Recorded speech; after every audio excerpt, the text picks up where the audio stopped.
सब लोग हाथ जोड़ लीजिए। जय बोले महावीर भगवान की, अनंता अनंत सिद्ध परमेष्ठी भगवानों की, आचार्य भगवान श्री हेमचंद्र जी महाराज की, सभी प्राकृत ग्रंथों के रचयिता सभी पूर्वाचार्यों की। जय बोले आचार्य भगवान समाधिग्रस्त श्री विद्यानंद जी महाराज की। जय बोले आचार्य भगवान श्री शुद्ध सागर जी महाराज की। मुनि श्री प्रणम्य सागर जी महाराज की। मुनि श्री अनुमान सागर जी महाराज की।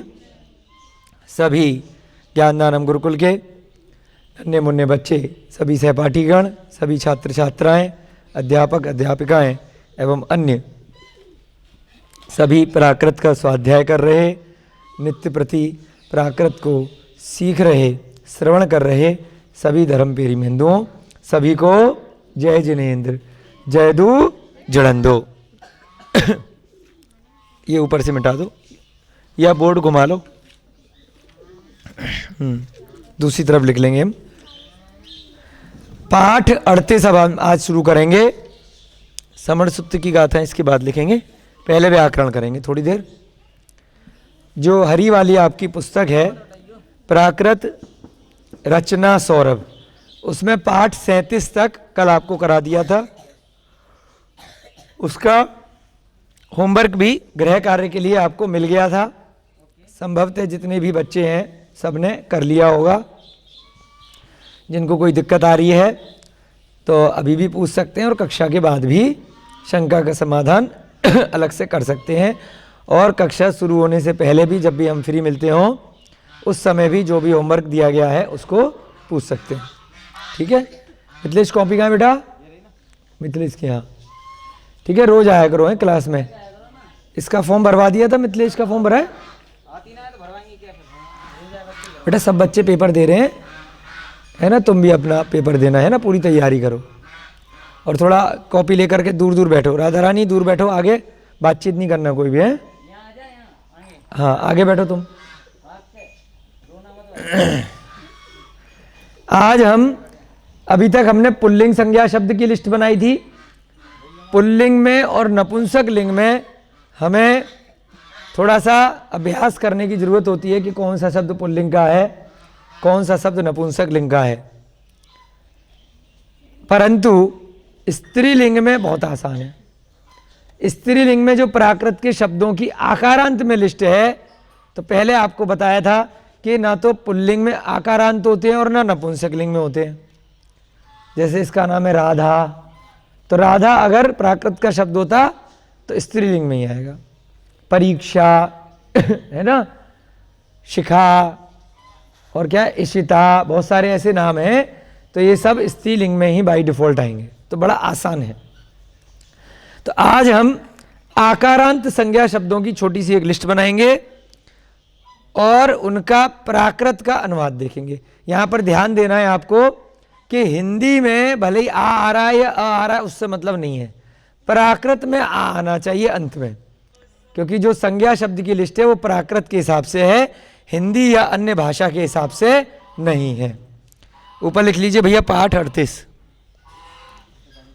पाठ 38 कक्षा ये आज 42वीं है, कल कौन सी थी? 41 थी। ठीक। तो आकारांत ऊपर लिखो पाठ 38।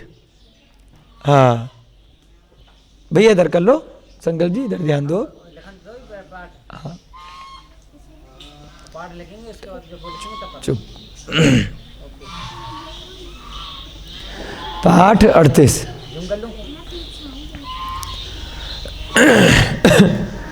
आकारांत स्त्रीलिंग संज्ञा शब्द। स्त्रीलिंग के अब हम आकारांत के संज्ञा शब्द की लिस्ट बनाएंगे।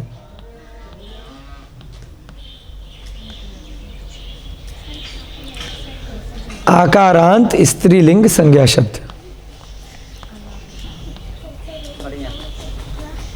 सब बच्चों को दिख रहा है? एक तरफ हिंदी लिखेंगे, एक तरफ उनकी प्राकृत। 4 लाइन बना लेंगे इसमें बोर्ड पे। हाँ, थोड़ा गहरी चौक चलाओ, पेन दबा करके, है ना, चौक को दबा करके। ठीक है, लाइन खींच दो इसके नीचे भैया। थोड़े दबा करके चलाओ चौक, जिससे गहरी लगे, है, दूर से दिखे सबको। अब बीच में एक लाइन खींच लो, बीच में, मध्य में, हाँ, और इन दोनों के बीच में लाइन खींच लो एक एक। तो 4 आपकी कॉलम बन गए। एक तरफ लिखो हिंदी प्राकृत, फिर दोबारा से लिख दो हिंदी प्राकृत। हिंदी, थोड़ा दबा के लिखो ना भैया चौक, हाँ, जिससे दिखे सबको। हिंदी प्राकृत दिख रहा है सबको? इसमें भी दिख रहा है हिंदी प्राकृत, हिंदी प्राकृत। पहला शब्द हिंदी का हम देखेंगे परीक्षा। परीक्षा आपकी आने वाली है 22 और 24 दिसंबर को, है राधा रानी? परीक्षा दोगी ना? देंगे नहीं बेटा, परीक्षा देनी है। परीक्षा को प्राकृत में क्या बोलते हैं? परीक्षा। परीक्षा, आधा क फिर खा, सब लोग बोलो परीक्षा। परीक्षा माने परीक्षा। देखो लाइन खींच दो,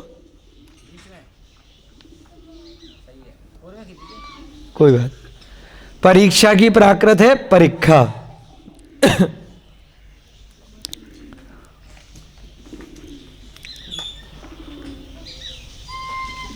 दिख रहा है भैया सबको? थोड़ा हमें नहीं दिख रहा, पता नहीं उधर के शब्द। हाँ, अब दिख रहा है। क्या हो गया बेटा? क्या बात है? उसकी मम्मी बुलाने आई। क्लास में बैठो बेटा, डिस्टर्ब नहीं करो। परीक्षा। दूसरा शब्द लिखेंगे हिंदी का पुत्री। पुत्री। अब यहां पर महत्वपूर्ण है, सब लोग बेटा डिस्टर्ब नहीं करा करो क्लास के बीच में, है ना, है ना, सब लोग डिस्टर्ब हो जाते हैं, कोई भी आता जाता है। पुत्री, ऊपर लाइन क्यों खींची है उसमें? हाँ, आधा ता नहीं आता, त्र है, आपने सही लिखा है, वैसे वाला त्र भी लगा सकते हैं। पुत्री। अब यहां पे ध्यान देने की बात यह है कि हिंदी में ई लग रहा है, लेकिन ये क्या है? इसके प्राकृत के शब्द से समझेंगे। किससे समझेंगे? प्राकृत में है सुया, तो इसलिए ये ईकारांत नहीं है, ये क्या है? आकारांत है, क्योंकि प्राकृत के अर्थ से देखेंगे, ना कि हिंदी से देखेंगे। कोई अगर यहां पे सबसे ज्यादा गलती होती है, पुत्री देखा तो अच्छा ईकारांत नहीं, ईकारांत नहीं है, इसकी बहुत ज्यादा बड़ा लिख रहे हो, है ना, थोड़ा सा छोटा, जिससे कि एक लाइन में 6-7 शब्द आ जाए। सोया, ठीक है, थोड़ा सा इससे छोटा करना है ना आपकी अगली लाइन में। उसके बाद लिखो माता।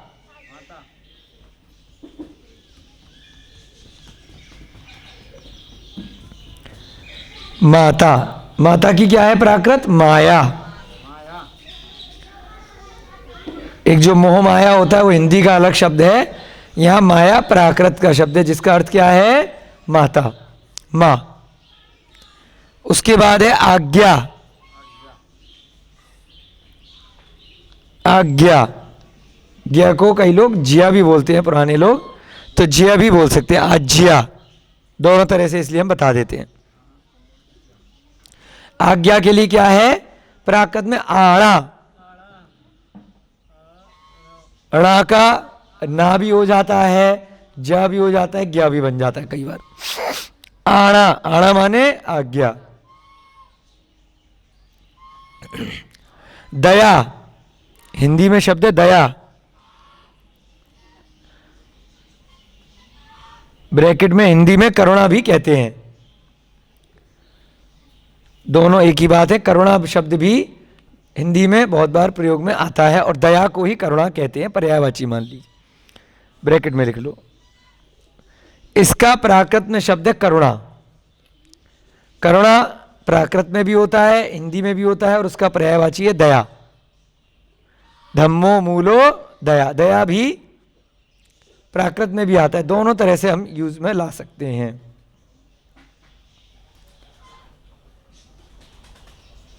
है ना, दोनों प्राकृत में भी यूज में आते हैं और हिंदी में भी आते हैं। ठीक है, अगला शब्द अगली लाइन में लिख लीजिए, बुढ़ापा।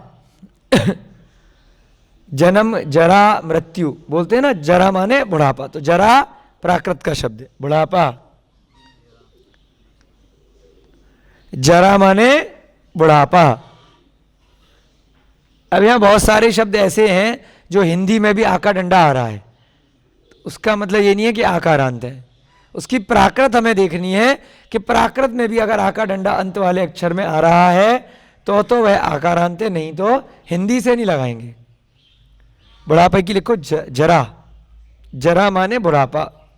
सब में आका डंडा आ रहा है ना प्राकृत में, कॉमन चीज। उसके बाद एक नदी होती है नर्मदा, नर्मदा लोगों का नाम भी हो सकता है, नर्मदा। नर्मदा को प्राकृत में बोलते हैं अड़म्मया, क्योंकि प्राकृत में र की मात्रा नहीं लगती है, ना ऊपर लगती है ना नीचे लगती है। प्रदीप में जैसे नीचे लगती है ना नीचे टेढ़ी वाली, ना नीचे गोल घूमके वाली, ना ऊपर वाली। नर्मदा की क्या, अड़म्मया, अड़म्मया। शिवम बेटा तुम्हारी कॉपी कहाँ है, और तुम्हारी निशा कॉपी कहाँ गई आज? लिखो बेटा, ऐसे नहीं खेलना नहीं है, कॉपी पे लिखो, सारा नोट करो। नर्मदा की क्या है, अड़म्मया। तुम्हारी कहाँ बेटा कॉपी? ऐसे क्यों बैठे हो सारे बच्चे? आप लोग टीचर लोग ध्यान रखा करो, बच्चे ना सब अपनी कॉपी पे नोट करें साथ साथ। उसके बाद यमुना, यमुना भी एक नदी होती है, जमुना भी उसको बोल देते हैं बहुत बार।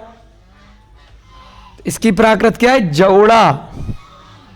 जमुना की जउड़ा, जउड़ा। जौड़ा से क्या बन गया धीरे धीरे, यमुना नदी। उसके बाद श्रद्धा, श्र शब्द होता है ना, श्रद्धा। हाँ, प्राकृत में इस प्रकार के संयुक्त अक्षर नहीं होते, तो उसका क्या बन जाएगा, सद्धा। जो सड़क वाला स है, सद्धा। श्र का सा हो गया, सद्धा। नहीं, जैसे वैसे लिख लो, दा के नीचे दा, सद्धा। बोलेंगे कैसे, सद्धा। द आधा है और धा, धनुष वाला जो धा है वो पूरा है, तो जो पूरा होता है वो नीचे आ जाता है, सद्धा। बिल्कुल ठीक।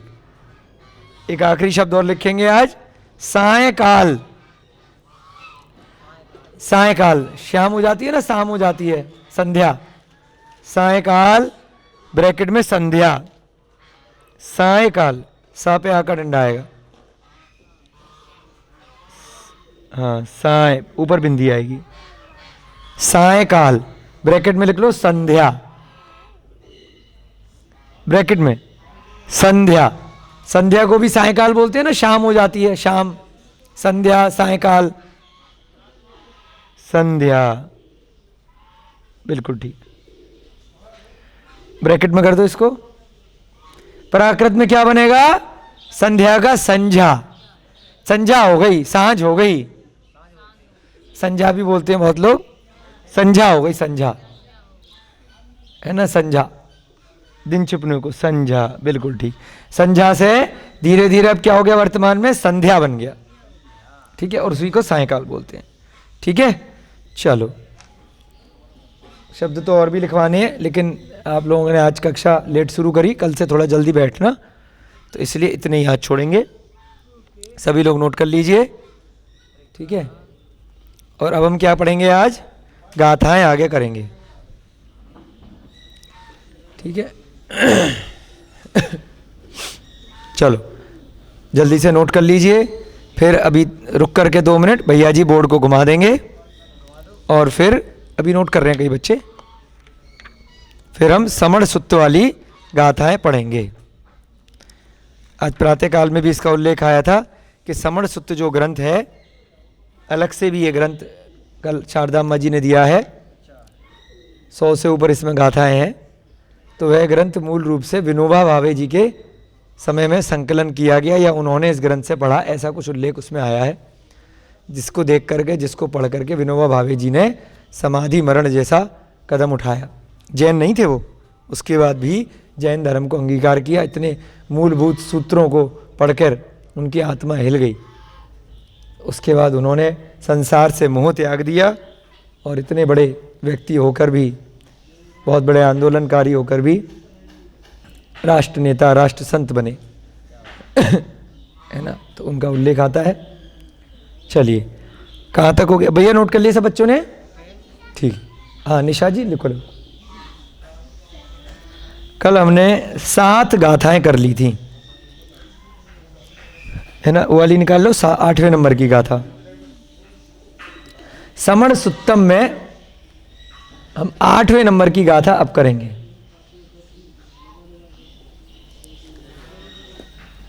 जा जा वज्जई रयड़ी, जिन लोगों के पास पुस्तक है दोहराएंगे। जा जा वज्जई रयड़ी, न सा पड़ी नेतई, अहम मम कुड़माणस, अफला जंती राइयो। बेटा मिथिलेश, तुमने पिछला वाला सारा कर लिया, जैसे बीच में कई दिन नहीं आए थे तो, है ना। किसी भैया के साथ में बैठ करके अपना कर लोगे पिछला सारा। पेपर दोगे 22 और 24 तारीख को पेपर हैं? नहीं दे पाओगे अभी? अगर तैयारी अगर देने हैं कल तक सोच करके बता देना, तो फिर फॉर्म भरवा देंगे, है ना। मतलब अगर कर सकती है तो, होशियार बच्ची है, अगर कवर कर लेगी तो हाँ, है ना। देख लेना, आज सोच करके बता देना कल तक भैया को, ठीक है। हाँ देख लेंगे। बोर्ड घुमा लो, क्योंकि बेटा अगर पेपर नहीं दिए ना तो 1 साल पीछे रह जाओगे। बाकी लोग फिर डिप्लोमा की तैयारी करेंगे दिसंबर के बाद, है ना। तो थोड़ा सा भी इसमें आलस नहीं करना है। जिसने भी तैयारी करी है, अभी भी 20 दिन है तो कर सकते हैं ऐसा कुछ नहीं है, घबराने वाली बात नहीं है। जो बड़े बच्चे हैं उन सबको पेपर देने हैं, है? जा जा वज्जई रयड़ी, न बोलो, न सा पड़ी नियतई, अहम्मम कुड़माणस, अफला जंती राइयो। बड़ा अच्छा इसका अर्थ है। छोटी सी गाथा है, अर्थ बड़ा गंभीर है, रहस्यमयी है। ध्यान से सुनेंगे और उसका भावार्थ भी समझने का प्रयास करेंगे कि गाथा में क्या बताने का प्रयास किया गया। जा जा वज्जई रयड़ी, ज्यों ज्यों जैसे जैसे, जा जा माने जैसे जैसे, जो जो, वज्जई माने बीतती है, वज्ज माने बीतना, ई लग गया तो ई ए दीदे की तरह से कई बार बड़ी ई भी बन जाती है। ज्यों ज्यों बीतती है, रयड़ी माने रात्रि, रयड़ी रात्रि को बोलते हैं, निशा रात्रि, है ना। निशा देखो देखने लग गई। निशा माने क्या होता है बेटा? तुम्हारे नाम का क्या अर्थ है? क्या अर्थ है तुम्हारे नाम का? रात। इसको प्राकृत में क्या बोलते हैं? रयड़ी। बोलो रयड़ी, ठीक है। रजनी भी बोलते हैं ना रात को, पीछे लेटी हुई है एक, है ना। रजनी की प्राकृत क्या है? बोलो पीछे से, बोलो रयड़ी। अब इनका नाम रयड़ी है, ठीक है। रयड़ी, रयड़ी माने रजनी, निशा, रात्रि, एक ही बात है, ठीक है। सब लोगों को अब धीरे धीरे अपने प्राकृत में भी मतलब पता होनी चाहिए ना, है, धीरे धीरे आएगा। जा जा वज्जई रयड़ी, जैसे जैसे रात बीतती है, न सा पड़ी नियतई, न माने नहीं, सा माने वह, सो से स किसमें था? वह के लिए पुल्लिंग में, और सा माने वह स्त्रीलिंग का। तो यह रयड़ी एक तरह से स्त्रीलिंग का शब्द है, तो उसके लिए सा आ गया। सा माने वह, न सा नहीं वह, पड़ी नियतई, पठिनियत्ति माने लौटती है, पठिनियत ई लग गया तो ये दीदी की तरह वापस नहीं आती। कल जो निकल जाए तो वापस आता है क्या? समय जो बीत गया वो नहीं निकलता है, वाणी से जो शब्द निकल गए वो वापस नहीं आते हैं। भूतकाल कभी भी न वर्तमान बन सकता है न भविष्य बन सकता है, उससे हम सीख सकते हैं, परंतु कभी भी रिपीट नहीं होगा, वापस नहीं आएगा।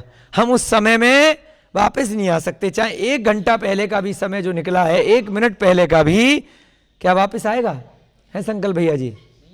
हर बूढ़ा आदमी सोच ले जवान हो जाऊंगा, जवान सोच ले बच्चा हो जाऊंगा, क्या हो पाता है? कितनी दवाई खा ले रोहितास जी की, निरोगी तो हो जाएगा आयुर्वेद से, लेकिन आयु वापस नहीं आएगी, जो बचपना है वह नहीं आएगा। तो जैसे जैसे रात्रि बीतती है वह लौटती नहीं है। कितना अच्छा गंभीर अर्थ है इसका, है?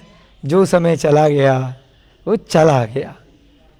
भविष्य को तो बदल सकते हो, वर्तमान में जीकर चेतन, बोलो, वर्तमान में जीकर चेतन वर्धमान बन जाओ। अपने भविष्य को ठीक कर सकते हो वर्तमान के आधार से, परंतु भूत को कोई ना 3 काल में बदल पाया है ना बदल सकता है। जो हो गया सो हो गया, तो उसके लिए परेशान होकर के क्या करना है? क्यों जी? जो कर दिया सो कर दिया, लेकिन वैसी गलती दोबारा ना करो जो भूतकाल में कर दी, वह सीखना है। तो क्या अर्थ है? लिख लिया? अर्थ लिखेंगे, जो जो रात्रि बीतती है वह लौटती नहीं है। पठिनियत्ति न माने नहीं, सा माने वह, पठिनियत्ति माने लौटती नहीं है, वापस नहीं आती है। अब इसको रात्रि के द्वारा उदाहरण दिया गया है, समय भी ले सकते हैं। जैसे जैसे जो समय निकल गया वो वापस नहीं आता है। कल आपका एग्जाम है, आज आपने तैयारी नहीं करी, कल एग्जाम के दिन सोचो एक दिन मिल जाए, एक दिन वापस आ जाए, मैं एक दिन पीछे चला जाऊं, पढ़ लूं, ये जो पेपर में आया यही वाला पढ़ के आ जाऊं, बस बाकी पढ़ने की कोई जरूरत नहीं है। यही 10 क्वेश्चन आए, क्यों 1000 प्रश्न पढ़ूं, यही 10 पढ़ लूं, बस एक दिन दे दो गुरुजी, एक दिन दे दो, कल यही वाला पेपर दोबारा दे देना। होगा कभी ऐसा? जो जो रात्रि बीतती, बड़ी की मात्रा आएगी, बीतती नहीं आएगा, बीतती है, उसमें मत देखो, हम बताएंगे, वो लिखो। जो जो रात्रि बीतती है वह लौटती नहीं है, यानी वापस नहीं आती है, वह लौटती नहीं आती, पलट के नहीं आती। पढ़ी नियत ही, पलटती नहीं है, पढ़ी नियत, वह वापस नहीं आती है। अहम्मम कुड़माणस, अहम माने होता है अधर्म। अहम्मम से क्या हो गया? अधर्म को, द्वितीय विभक्ति एक वचन, अधर्म को, अहम्मम देवम की तरह से है। अहम्मम माने अधर्म को, कुड़माणस, कुड़ माने करना, माण लग गया तो वर्तमान कृदंत, अभी 1-2 कक्षा बाद आपके आ जाएगा।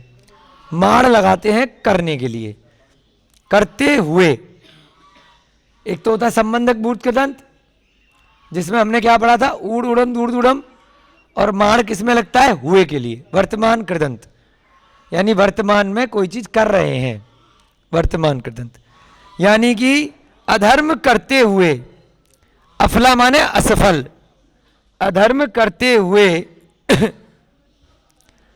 अभी रुको, मैं बोलूंगा वाक्य तब लिखना।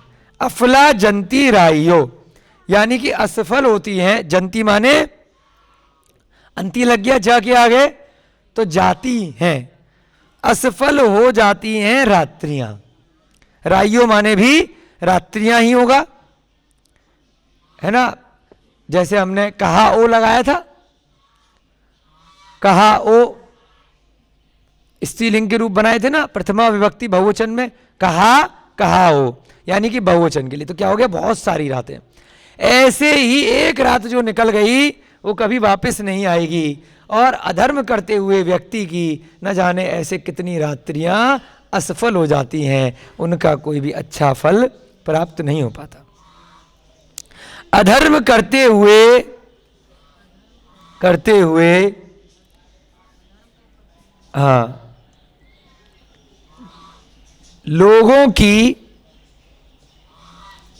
ये ब्रैकेट में लिख देना, लोगों के लिए शब्द यहां पर नहीं है, वो वाक्य पूरा करने के लिए बनाया है। बहुत सारे लोग, बिंदी आएगी लोगों में, ग के, हाँ बहुत, थोड़ा ढंग से लगाओ, दूर से दिखे। हाँ, लोगों की रात्रियां असफल हो जाती हैं।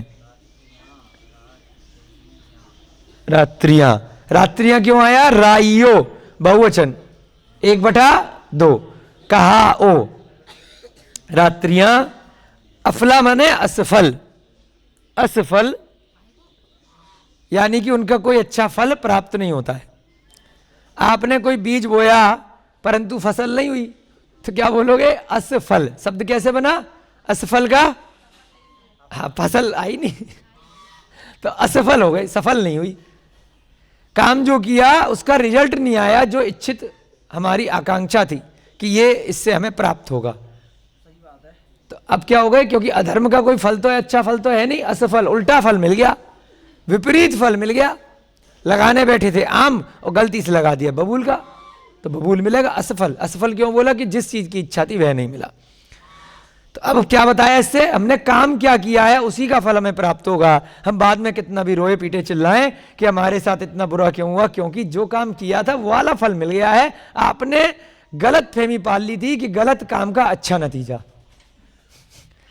जबकि है क्या? गलत काम का गलत नतीजा है। लेकिन आप सोच रहे थे कि चोरी करूंगा, हिंसा करूंगा, बेईमानी करूंगा तो मैं बड़ा धनी बन जाऊंगा, बड़ा नामी बन जाऊंगा, बहुत ज्यादा यश वैभव मान सम्मान इत्यादि प्राप्त होगा, चोरी से सारी सुख सुविधाएं मिल जाएंगी। लेकिन हुआ क्या?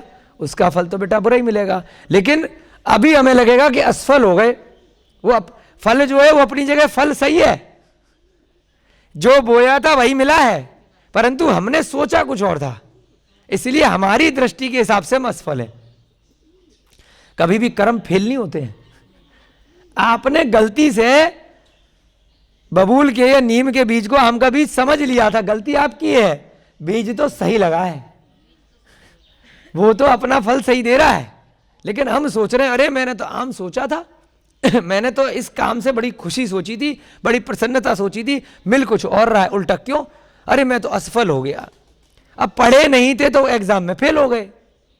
अरे मैं असफल हो गया, हमेशा मुझे असफलता ही क्यों हाथ में लगती है, क्यों परेशान होते हैं। खूब मोटिवेशन के लेक्चर मिलते हैं दुनिया भर में, खूब मोटिवेशनल गुरु हैं, असफलता के सफलता बनाने के 100 सूत्र 50 सूत्र है।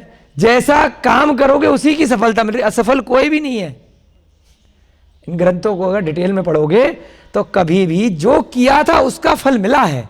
असफल नहीं हो आप नहीं पढ़े थे तो नहीं पास हुए एग्जाम देने नहीं गए तो कैसे पास हो जाओगे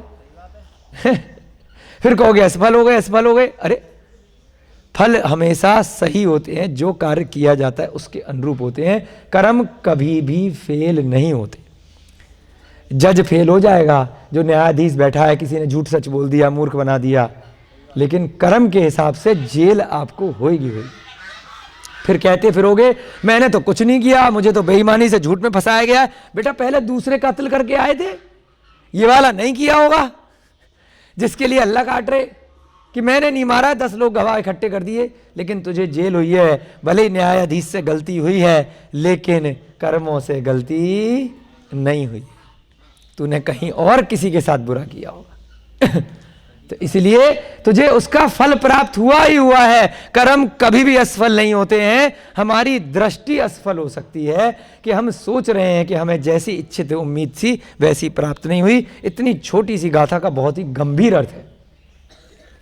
अधर्म करते हुए लोगों की रात्रियां, असफल के ब्रैकेट में लिख दीजिए व्यर्थ, असफल के नीचे ही एरो लगा के व्यर्थ हो जाती है, बेकार में चली जाती है। अब रात्रियां एक शब्द लिया है इन्होंने, रात्रियों का मतलब क्या है? समय, जो काल निकल गया, क्योंकि दिन रात से हम गिनते हैं ना एक दिन, तो चाहे दिन रात गिन लो चाहे रात रात गिन लो, बात तो एक ही है। दिन निकल जाता है, अधर्म करते हुए दिन निकल जाता है और रात में भी लोग अधर्म करते हैं। तो ऐसे ही गिनते चले जाओ, उसकी पूर्ति नहीं होती। और अगर धर्म करोगे तो सारा की सारा कार्य हमेशा सफलता को प्राप्त होगा।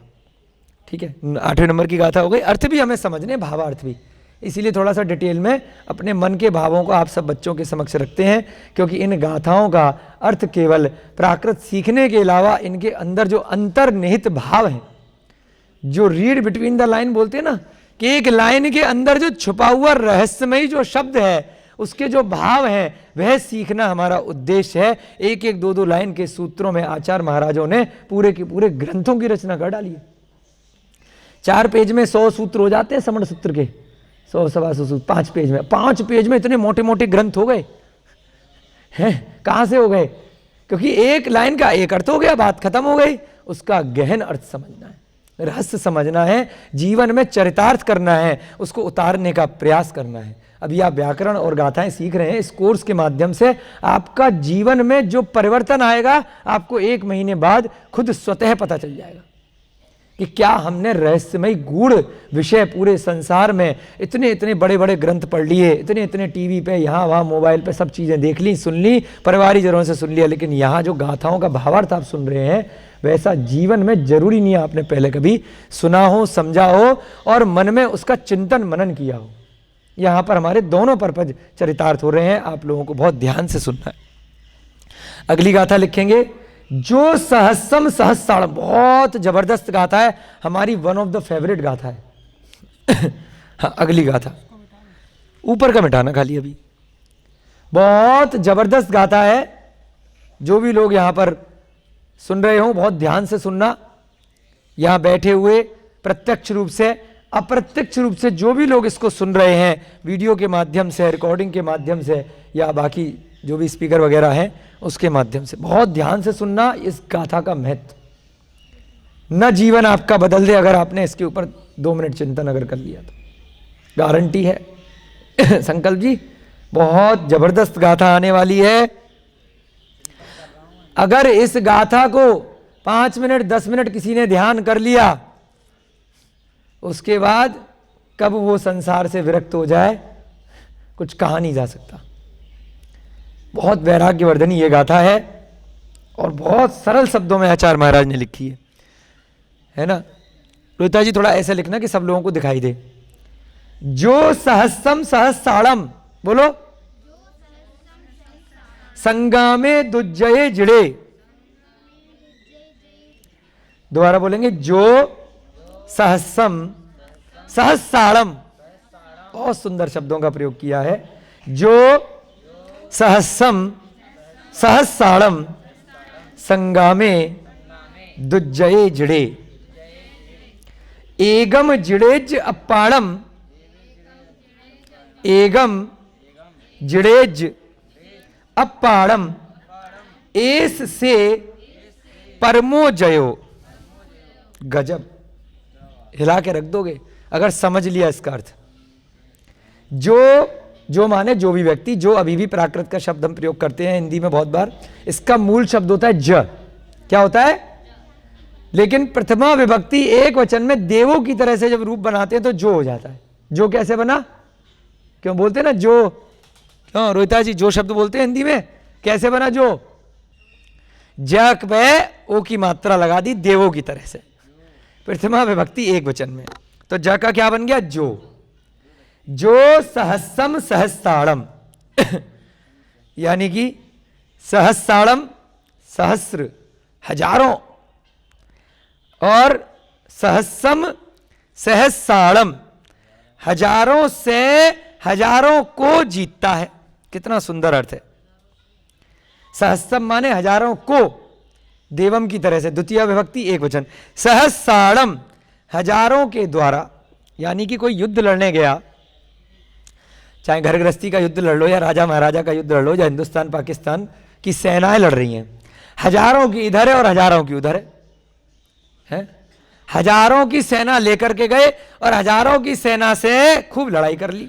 जो सहस्रम सहस्राणम संगामे दुज्जय जड़े, संगामे माने संग्राम में, दुज्जय माने बहुत ही कठिनाई से, जो जीता जा सकता हो।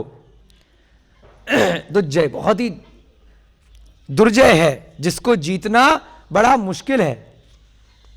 दुज्जय जड़े जीतता है, यानी कि जो आपको किसी चीज पे विजय प्राप्त करनी है, एक संग्राम हुआ या किसी अन्य विषय में कहीं पर भी, तो आपको उसके टक्कर पे आपको लोहा लेना पड़ेगा, लोहा ही लोहे को काटता है, आपको भी बराबरी करनी पड़ेगी। बहुत मेहनत करी, हजारों लोगों को ले जाकर हजारों लोगों को जीता, और ऐसा युद्ध जीता जो बड़ा ही कठिनाई से जीता जा सकता है। संग्रामे माने संग्राम, महासंग्राम आता है ना, महासंग्राम हो रहा है। संग्राम यानी कोई भी युद्ध, अड़ोसी पड़ोसी का युद्ध है, अगर उधर से 4 आ गए तो आप भी अपने घर का 4 उठा करके ले जाओगे ना लड़ने के लिए। चारों ने चारों को हरा दिया, या 4 के नीचे 3 कम पड़ गए, या आपके वाले 2 ज्यादा शक्तिशाली थे। हैं डायलॉग भी आते हैं, तुम 2 और वो, तुम 3 और वो 2, फिर भी लौट कर आ गए हैं। वो 2 और तुम 3, कौन सा डायलॉग है वो पिक्चर का, एक शोले का, फिर भी लौट कर आ गए, खाली हाथ आ गए हैं। फिर गोली चलाता है वो, तो क्या कहा कि क्यों, क्योंकि वो ज्यादा ताकतवर थे, भले ही 2 थे लेकिन छुपके वार कर रहे थे और तुम खुले में थे, तो इसलिए हार गए भाई, उनकी शक्ति ज्यादा थी, थोड़े ज्यादा वीर थे। तो वो भी हो सकता है। अब यहां पे क्या कहा, जो हजारों के द्वारा हजारों को जीत लेता है, बहुत ही भीषण संग्राम में, ऐसा संग्राम जिसको जीतना बहुत कठिन था। परंतु एक तो ऐसा आदमी है जो जीत ले, खूब लड़ाई, भारी लड़ाई जीत ले, और दूसरा है एगम जड़ेज अपाड़म एस से परमो जयो, और एक दूसरा है एगम माने एक ऐसा आदमी है, जड़ेज माने जो जीतता है, अपाड़म माने, अप्पा माने अपने आप को, अपनी आत्मा को है। देवाड़म चतुर्थी विभक्ति लग जाएगी, एक वाले पे भी अप्पा होता है, अप्पाड़म लग जाता है, अप्पाड़ माने भी आत्मा होता है, अप्पाड़ पूरा भी शब्द है, तो देवम की तरह से रूप बन जाएगा, जो स्वयं को जीत लेता है। एस से परमो जयो, यह उसकी परमो जयो सबसे बड़ी जीत है। दुनिया को जीतने वाले तो हजारों मिल जाएंगे, स्वयं को जीतने वाले विरले ही पैदा होते हैं। अपनी इंद्रियों को जो जीत ले, परम विजयी माने वो भगवान बन जाता है, उसको अब किसी दूसरे को जीतने की जरूरत नहीं पड़ती। तब किसको कहते हैं, दूसरों को मारने को तब कहते हैं, तलवार ली धाए धाए धाए धाए मार रहे हो, गोली चला रहे हो, उसको तब कहते हैं। तब किसे कहते हैं, स्वयं की आत्मा को जीतना है, स्वयं की इंद्रियों को जीतना है, संयम को धारण करना है। बड़े बड़े राजा महाराजा भी आकर के उन संतों को नमस्कार करते हैं जिन्होंने अपनी इंद्रियों पर विजय प्राप्त कर ली है, और वो राजा महाराजा बड़े बड़े राज्य जीत लेते हैं, तब भी उनकी कोई पूजा वंदना नहीं करता है। तो किसको कहा, भगवान कौन बनता है, जो स्वयं को जीतता है। दूसरे को जीतने से कोई मतलब नहीं है, चाहे पति पत्नी भी हैं, दूसरे पे अपना दबाव चला रहे हैं, मेरे हिसाब से तुम चलो, जैसा मैं कहूं वैसा तुम चलो, जैसा मैं सोचूं वैसा तुम भी सोचो, जहां मैं जाऊं तुम भी वैसा करो, जो मैं खाऊं वैसा तुम खाओ, जो मैं बोलूं वैसा मेरे हिसाब से बोलो। माता पिता बच्चों से अपने हिसाब से चलवाते हैं, बच्चे जब बड़े हो जाते हैं माता पिता को अपने हिसाब से चलाते हैं, अड़ोसी पड़ोसी राजा प्रजा सब चलाना चाहते हैं दूसरों को, स्वयं के ऊपर कोई भी दृष्टि नहीं करता है। और जिस दिन जो व्यक्ति स्वयं के ऊपर दृष्टिगत हो जाता है, जरा सी आंखें बंद करके आंखों को, नेत्रों को अंदर की तरफ घुमा लेता है। जब तक बाहर के नेत्र बंद नहीं करोगे तो अंदर नहीं देख पाओगे, अनिंद्रिय सुख प्राप्त होता है ना। बाहर की इंद्रियों से तो बाहर का ही देखते रहोगे। क्यों भगवान की मूर्ति नासा दृष्टि होती है, कभी ध्यान दिया है? क्यों चौड़े में नहीं देख रही है?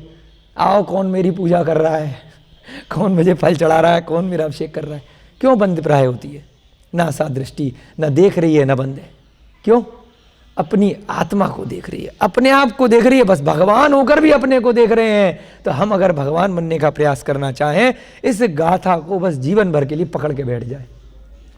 दूसरों को जीतने से, दूसरों को हराने से, दूसरों को नीचा दिखाने से कुछ भी हासिल नहीं होगा। चाहे बड़े बड़े युद्ध जीत लीजिए, अशोका ने भी जीत लिए, सिकंदर ने भी जीत लिए, समुद्रगुप्त ने भी जीत लिए, जाने कितनों ने, चंद्रगुप्त ने, और हजारों लाखों लोग बहुत बड़े बड़े युद्ध वर्तमान में भी जीत रहे हैं, भूतकाल में भी जीते और भविष्य काल में भी जीतेंगे। लेकिन अपनी आत्मा को जब तक नहीं जीत पाए तब तक सच्ची विजय नहीं है। एक अकेला व्यक्ति ही उन हजारों लाखों करोड़ों लोगों पे भारी है जिसने स्वयं को जीत लिया है, जिसने अपनी आत्मा को जीत लिया है। एगम जिड़ेज अपाड़म, जिसने, जिड़ेज माने जीत लिया है, अपाड़म माने अपनी आत्मा को, एस से परमो जयो, से किसके लिए होता है? सो से स, वह उसकी, यह उसकी, परमो परम, वही देवों की तरह से, परम जयो माने जीत है, उसकी सबसे बड़ी जीत है। और उसी के लिए यहाँ पर हम प्राकृत का स्वाध्याय कर रहे हैं, इन ग्रंथों को पढ़ रहे हैं कि अपने को जीतना है, दुनियादारी से क्या लेना देना है, कौन क्या कर रहा है, कैसे कर रहा है, क्या ले रहा है, क्या दे रहा है, किसी से क्या मतलब, अपने में मस्त रहो। इसीलिए भगवान के लिए पर्यायवाची आया, क्या आया? आत्म दृष्टा है, ज्ञाता दृष्टा आत्म राम, अपनी आत्मा में रमे रहते हैं, जान रहे हैं, देख रहे हैं, लेकिन किसी से कोई लेना देना नहीं है, कोई मतलब नहीं कौन क्या कर रहा है, कौन किसको मार रहा है, कौन किसको पीट रहा है। भगवान कभी भी नहीं आते बचाने के लिए, ना भगवान कभी भी किसी को मारते हैं।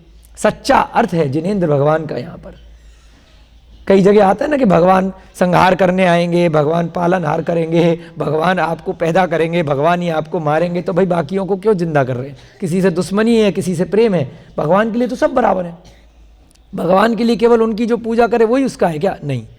तो भगवान को तो किसी से कोई मतलब नहीं है। तो अगर हमें भी भगवान बनना है तो इस गाथा को बस पकड़ करके बैठ जाओ, इस पे आज कोशिश करना, 10 मिनट चिंतन करने का, उसके बाद आपको समझ में आ जाएगा कि आप सारी दुनिया को अपने हिसाब से चलाने का प्रयास करते हो। इसीलिए कर्मों के इतने बंधन होते हैं, इसीलिए इतने दुख आते हैं। सारे दुख दर्द हमेशा हमेशा के लिए समाप्त हो जाएंगे। इसका अर्थ लिखेंगे, जो व्यक्ति,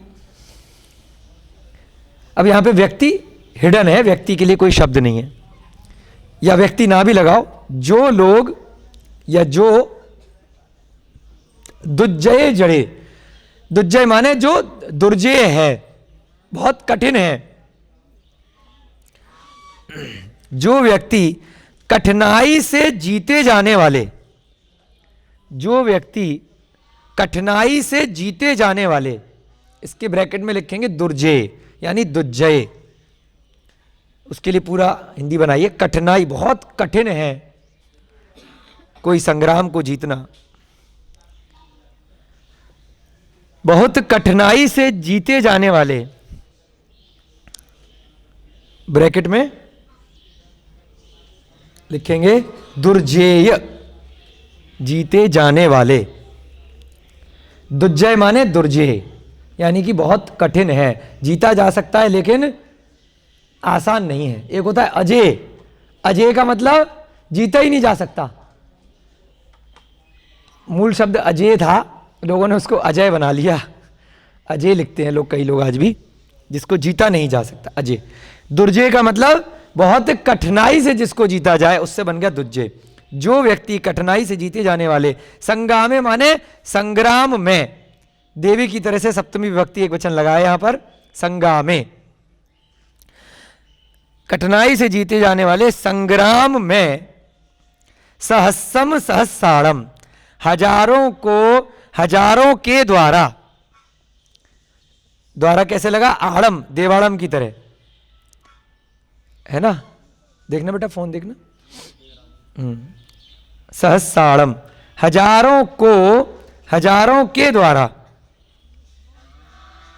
हजारों को, सहस्रम माने हजारों को, बिंदी लगाओ, हजारों बहुवचन, हाँ, हजारों को, सहस्राणम छठी विभक्ति बहुवचन लगेगा, देवाड़म की तरह, हजारों के द्वारा जीतता है, जिड़े, हजारों को, हजारों के द्वारा यानी हजारों लोगों को, बहुत सारी दूसरी प्रजा को जीत लिया और अपनी भी हजारों को लेकर के गया, इधर भी बहुत सारे मरवा दिए अपने भी, और दूसरे भी बहुत सारे मार लिए, अंत में खुश हो गया कि जीत गए। वो उसकी असली जीत थोड़ी है, उसके बाद फिर खुद भी तो मरेगा कभी ना कभी, अमर हो गया क्या? हजारों के द्वारा जीतता है। और जो एक स्वयं को जीतता है यानी अपनी आत्मा को जीतता है,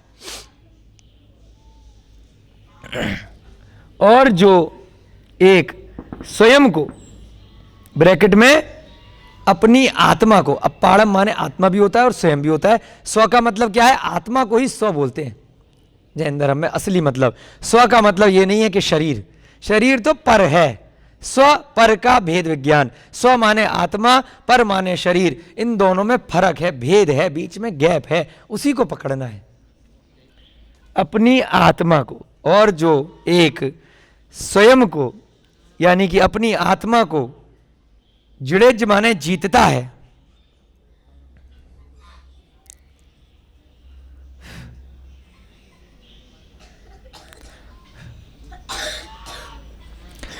उसकी यह कौमा उसकी यह एस से माने यह वह, एत का एस बन गया। हाँ, यह उसकी से बन गया उसकी, उसकी यह परम जीत है, परम जीत है।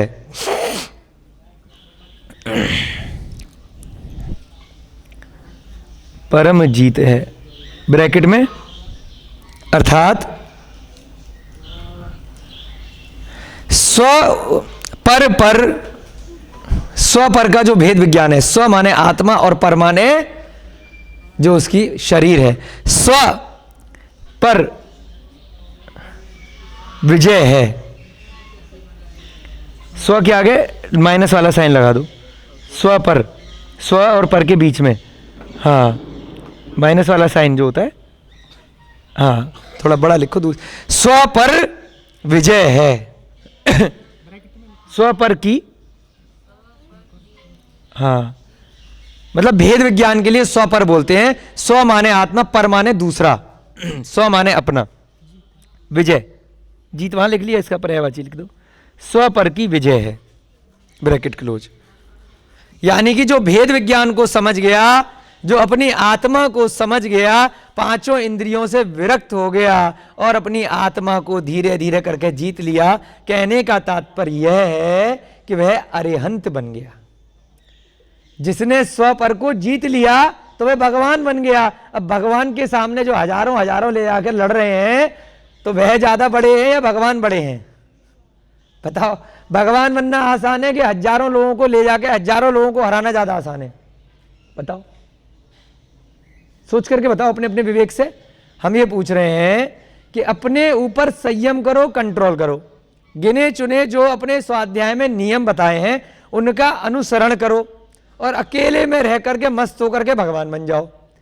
ध्यान से बताना जो हम पूछना चाह रहे हैं, वह ज्यादा सरल है या फिर हजारों लोगों को इकट्ठा करना, बहुत बड़ा राजा बनना, उसके बाद युद्ध लड़ना और जीत जाना और जीवन भर तक, अमर होने तक उस राज्य संपदा का सुख वैभव धन संपदा को भोगना?